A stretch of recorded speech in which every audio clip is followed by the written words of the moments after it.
আন্তর্জাতিক বাংলা সংবাদে সবাইকে স্বাগত। শুরুতেই থাকছে সংবাদ শিরোনাম, এরপর যেন বিস্তারিত। ইরানের বিরুদ্ধে ট্রাম্পের হুমকি, ওয়াশিংটনের দাদাগিরি বহিঃপ্রকাশ। আরো জানিয়ে দিব, চীনের সঙ্গে তাদের একত্রীকরণ ঠেকানো সম্ভব না, শি জিনপিং এর ঘোষণা। 3 শহর থেকে ন্যাশনাল গার্ড সরিয়ে নিলেন ডোনাল্ড ট্রাম্প। ট্রাম্পের হুমকির বিরুদ্ধে জাতিসংঘ মহাসচিব নিরাপত্তা পরিষদে ইরানের চিঠি। সুইজারল্যান্ডে বর্ষবরণের সময় বাড়ে ভয়াবহ বিস্ফোরণ, ভয়াবহ হতাহত। 40টি বেশি যুদ্ধ কভার করেছি, কিন্তু 2025 সালের মতো ভয়াবহ বছর দেখিনি। 144 ধারার মধ্যে পাকিস্তান ইমরান সমর্থকদের বিক্ষোভের ডাক।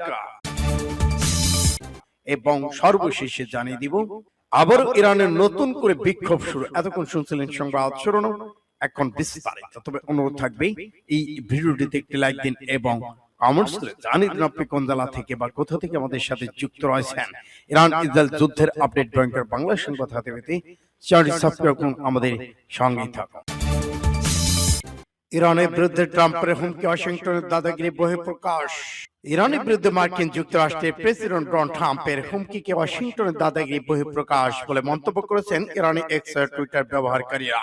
ডোনাল্ড ট্রাম্প গতকাল ইরানের বিরুদ্ধে নিজের দায় পুনর্ব্যক্ত করে বলেছেন, আমি আশা করি ইরান তাদের পারমাণবিক কর্মসূচি পুনর্গঠন করবে না, কারণ সেক্ষেত্রে আমাদের আবার হামলা চালানো ছাড়া কোনো উপায় থাকবে না। সম্ভবত ইরান খারাপ আচরণ করতে পারে, যদিও এখনো তা প্রমাণিত হয়নি। পাঁচটি প্রতিবেদন বলা হয়, ট্রাম্পের হুমকি তীব্র প্রতিক্রিয়া জানিয়েছেন ইরান এক্স ব্যবহারকারীরা। এ প্রসঙ্গে আরিয়ান তৌহিদি লিখেছেন, ট্রাম্প বলেছেন, ট্রাম্প হলেন ক্ষমতার জোয়ারি, তার ইরান সংক্রান্ত হুমকি শুধুই সুবিধা আদায়ের জন্য, যেন সে ইরান জনগণকে ভয় দেখাতে পারে। আরেকজন ব্যবহারকারী কাউতোসা লিখেছেন, আমাদের ইরান সবসময় গর্বিত। ট্রাম্প সাহেব ইরানের প্রাচীন ইতিহাস ভালো করে দেখেন এবং বোঝন যুদ্ধের প্রবণতা আবার রক্তে আছে। ইরান আপনার হুমকি থেকে ভয় পায় না। জহরত তৌফিকে ট্রাম্পকে উদ্দেশ্য করে লিখেছেন, ইরান শান্তিপূর্ণ পারমাণবিক সক্ষমতা শুধুমাত্র একটি হাতিয়ার নয়, এটি একটি রক্ষা কবচ এবং নিরাপত্তা নিশ্চয়তা একটি জাতির জন্য, যেটি হুমকি নিষেধাজ্ঞা অভিজ্ঞতা ভুলে যায়নি। যে দেশ নিরাপত্তা চায় তাকে শক্তিশালী করতে হবে। চীনের সঙ্গে তাদের একত্রীকরণ ঠেকানো সম্ভব না, শি জিনপিং এর ঘোষণা। চীনী প্রেসিডেন্ট শি জিনপিং বলেছেন, তাদের সঙ্গে চীনের পুনরায় একত্রীকরণ অনিবার্য, এটি ঠেকানো সম্ভব না। বেজিং এর দীর্ঘদিন এই লক্ষ্যটি অপ্রতিরোধ্য। খ্রিস্ট নববর্ষ উপলক্ষে দেওয়া ভাষণে শি জিনপিং এইসব কথা বলেন। প্রেসিডেন্ট এই ভাষণের আগের দিন আগে তাইওয়ান ঘিরে সামরিক মহড়া শেষ করেছেন। ভাষণে শি জিনপিং উল্লেখ করেন, তারপরে দুই পারে বসবাসকারী চীনাদের মধ্যকার বন্ধন যুক্ত আত্মীয়তার। চীন স্বশাসিত তানকে নিজেদের ভূখণ্ডে অংশ বলে মনে করেন, দীর্ঘদিন ধরে দ্বীপটিকে নিজেদের নিয়ন্ত্রণে আনার অঙ্গীকার করে আসছে। প্রয়োজনে শক্তি প্রয়োগের হুমকি দিয়েছেন। শি জিনপিং ঘোষণা করেছেন, দ্বীপটির উপর সাম্রাজ্যবাদী জাপানের শাসকদের অবসান স্মরণ করে প্রতি বছর তার পুনরুদ্ধার দিবস পালন করা হয়।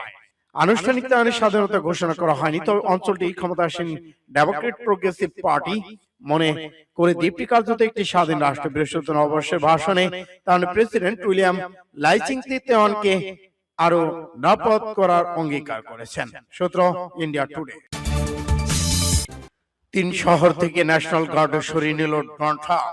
যুক্তরাষ্ট্রের শিকাগো, লস অ্যাঞ্জেলেসে এবং পোর্টল্যান্ড থেকে ন্যাশনাল গার্ড সদস্যের প্রত্যাহার ঘোষণা দিয়েছে মার্কিন প্রেসিডেন্ট ডোনাল্ড ট্রাম্প। তবে অপরাধের হার বাড়লে ফেডারেল বাহিনী ফিরে আসবে বলে জানিয়েছেন তিনি। স্থানীয় সময় বুধবার রাজ্যগুলো থেকে আপাতত ন্যাশনাল গার্ড সরিয়ে নেওয়ার ঘোষণা দিয়েছে ডোনাল্ড ট্রাম্প এবং এসব রাজ্য বাসে করা অভিবাসী দমনে মোতায়েন করা হয় সামরিক বাহিনীর সদস্যদের। বিতর্কিত এই পদক্ষেপের জেরে ব্যাপক আইনি বাধা এবং আদালত নিষেধাজ্ঞার মুখে পড়েছে যুক্তরাষ্ট্রের প্রেসিডেন্ট। নিজের সামাজিক মাধ্যম ট্রুথ সোশ্যালে এক পোস্টে ট্রাম্প বলেছেন, শিকাগো, লস অ্যাঞ্জেলেস, পোর্টল্যান্ড থেকে ন্যাশনাল গার্ড প্রত্যাহার করছে। যদিও এই শহরগুলো দেশপ্রেমিক সৈন্যরা থাকার কারণে অপরাধ ব্যাপকভাবে কমে আসছে এবং অপরাধের মাত্রা পুনরায় বৃদ্ধি পেলে ভবিষ্যতে আর কঠোর নিরাপত্তা বাহিনী মোতায়েন করা হুঁশিয়ারি দেন ডোনাল্ড ট্রাম্প। ট্রাম্পের হুমকির বিরুদ্ধে জাতিসংঘ মহাসচিব নিরাপত্তা পরিষদে ইরানের চিঠি।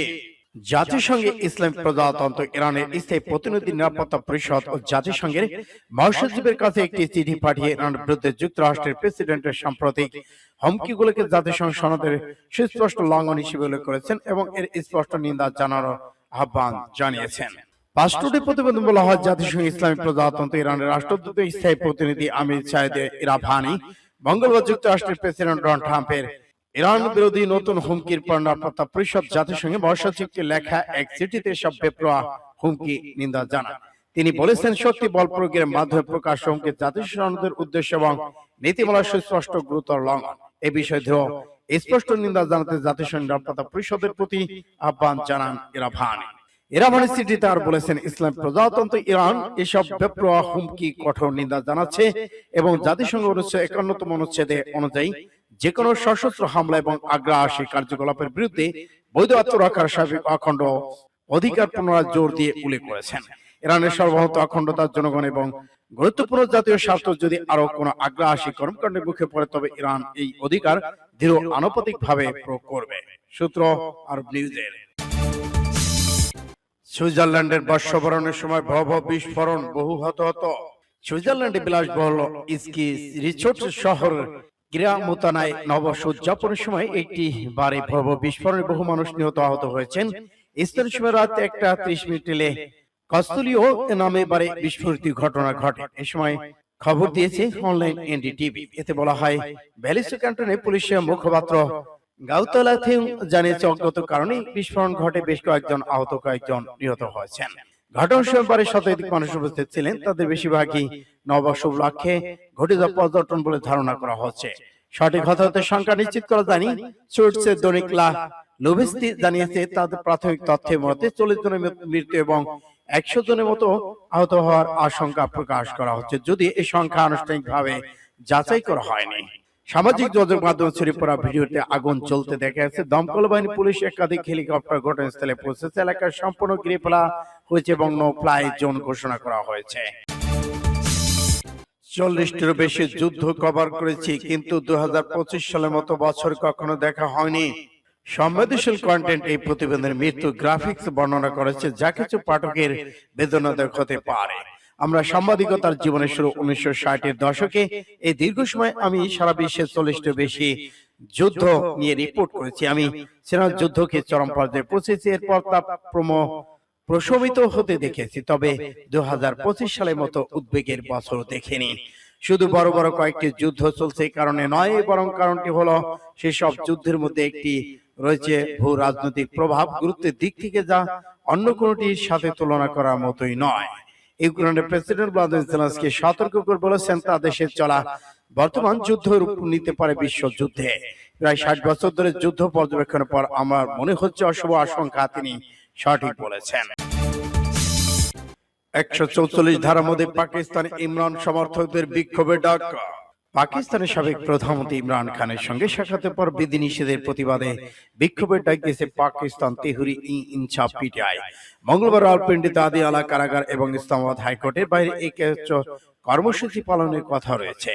এদিকে দুই স্থানে জনসমাবেশ 144 ধারা জারি করে রাওয়ালপিন্ডি ইসলামাবাদ প্রশাসন। দেশটির স্বরাষ্ট্রমন্ত্রী তালাল চৌধুরী বলেছেন, এই বিধিনিষেধ কঠোরভাবে বাস্তবায়ন করা হবে।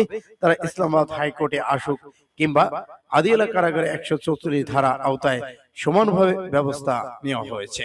হাইকোর্টের বাইরে অবস্থান কর্মসূচি পালন করবে। এরপর বিক্ষোভে কর্মসূচি পালন করা হবে আদিয়ালা কারাগারের সামনে। পিটিআই নেতা আরো বলেছেন, পাকিস্তান সংসদীয় কমিটি ইমরান খানের মুক্তি চেয়েছে। কমিটি বলেছে, সাবেক প্রধানমন্ত্রী পরিবারকে সাক্ষাতের সুযোগ না দিয়ে প্রশাসন মানবাধিকার লঙ্ঘন করেছেন। সূত্র ইন্ডিয়া টুডে। ইরানের নতুন করে বিক্ষোভ শুরু। অর্থনৈতিক সংকট, মুদ্রার দ্রুত অবমূল্যায়নের প্রতিবাদে ইরানে আবার বিক্ষোভ শুরু হয়েছে। গতকাল বুধবার বিক্ষোভকারীরা দেশটির একটি সরকারি ভবনে জোর করে ঢোকার চেষ্টা করেন। গতকাল ইরান রাষ্ট্রীয় সংবাদ মাধ্যম প্রতিবেদনে বলা হয়, একটি সংঘবদ্ধ দাঙ্গাবাজ গোষ্ঠী ইরানের দক্ষিণ অঞ্চল ফার্স প্রদেশে ফার্সা শহরে স্থানীয় সরকারের একটি ভবনে ঢোকার চেষ্টা করে। টেলিভিশন সম্প্রচারিত ভিডিও ফুটেজে দেখা যায়, একদল মানুষ ভবনটির ফুটুজ ভেঙে ভিতরে ঢোকার চেষ্টা করেছেন। রাষ্ট্রীয় সংবাদ মাধ্যম ভাষ্য অনুযায়ী নিরাপত্তা বাহিনীর হস্তক্ষেপ তাদের হামলা ব্যর্থ হয়। এই দাঙ্গাবাজদের নেতৃত্বে থাকা 28 বছর বয়সী এক নারীকে গ্রেপ্তার করা হয়েছে। আধা সরকারি সংবাদ সংস্থা তাসনিম নিউজ এক কর্মকর্তা বরাতে বলেছেন, ঘটনার সময় নিরাপত্তা বাহিনীর 3 সদস্য আহত এবং 4 জন হামলাকারীকে আটক করা হয়েছে। ডলারের বিপরীতে ইরানের রেকর্ড দর পতন, সর্বোচ্চ মূল্য স্ফীতি, জীবনযাত্রা ব্যয়ের নিয়ন্ত্রণহীনতা ঊর্ধ্বগতি দেশটি অর্থনৈতিক সংকট তীব্র করে তুলেছে। প্রতিবাদে গত রোববার তেহরানে দোকানি রাজধানী বিক্ষোভ শুরু করেন। বুধবার পর্যন্ত টানা চতুর্থ দিনে বিক্ষোভ চলমান ছিল। তেহরান ছাড়াও কয়েকটি শহরে বিক্ষোভ ছড়িয়ে পড়েছে। সূত্র আরব নিউজের।